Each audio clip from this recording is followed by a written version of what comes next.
الخبر الحقيقه كنت مش متخيل مشاعرك يا ترى كانت ايه، ولكن اكيد قمه الحسره او قمه يعني اقول الحزن على ان هو كان بمثابه اب، وبالفعل كان في هالمسلسل اب، وهو اعلم ان في علاقه بتربطك بيه بشكل قوي بالراحل محمود الصوالقه. يعني هو احنا خسرنا ممثل مهم في البدايه، الله يرحمه.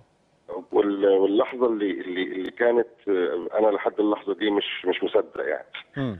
هي لحظه فعلا هو كان في المشهد بيموت، فهو ضمني وقال لي يا بابا شكلي هموت بجد. بقول له انت بتهزر؟ قال لي شكلي هموت بجد. قلت له لا لا لا لا انا هموت قبلك كده وبنهزر. وفي اللحظه نفسها اللي بنصور في المشهد يعني هو كان بيموت. هو كان بيموت فعليا، يعني بيموت.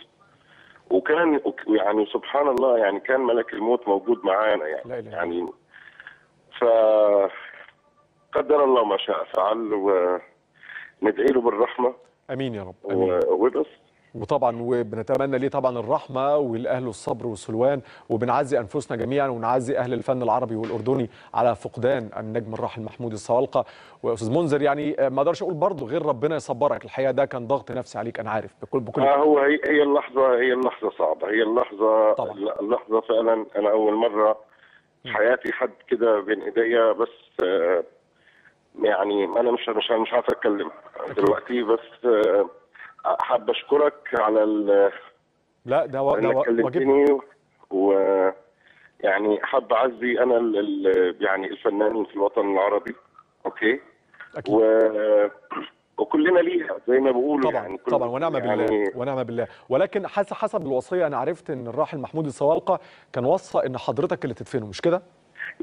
هو انت بتعرف لحظه الهزار دي انه انت هتدفني مش هتدفني كده، بنتكلم بشكل عادي جدا. هو كان حاسس يعني حتى كده هو في يعني المشهد كان بيتضرب بالرصاص كده، وبيكون يعني على الارض، فبيقول لي يا بابا انت اللي هتدفني. بقول له انت بتهزر، انت بتهزر. نعم. انت هتخلص المشهد دلوقتي ونقوم ونقعد وكل حاجه. سبحان الله. وبنفس اللحظه في نفس اللحظه اللي بنصور فيها تعب كده. وقال لي مش قادر اتنفس لا اله الا الله، فاضت روحه الكريمه الى بارئها. استاذ منذر يعني انا الحقيقه انا بعتذر ليك، يعني اذا كنت مكالمتي دي يعني سببت ليك ضغط نفسي او لا المتك، فانا بعتذر الحقيقه يعني، وبعزي